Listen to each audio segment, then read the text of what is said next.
Friends welcome back to my channel. Fast बेसन देकर पानी देकर टिके मैं गोले नहीं छे तापर लून टिके दे देली तापर हल्दी गुंड दे देली और टिके भल भाव ताकि गोले नेली आउ तापर धनिया पत्र देकर ताकि टिके बेटर रे भल कर टिके बुतेमा भल भाव तापर मिसी गला पर कड़े रे तेल जेन गरम कराई छाणी नमा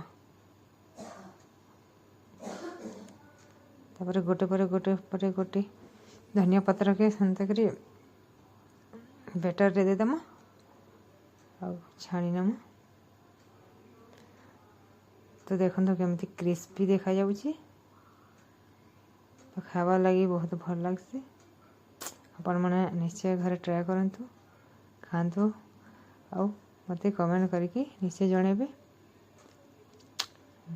आउ एमती नुआ नुआ रेसिपी देखबार लगी मोर चैनल के लाइक शेयर और सब्सक्राइब करबे।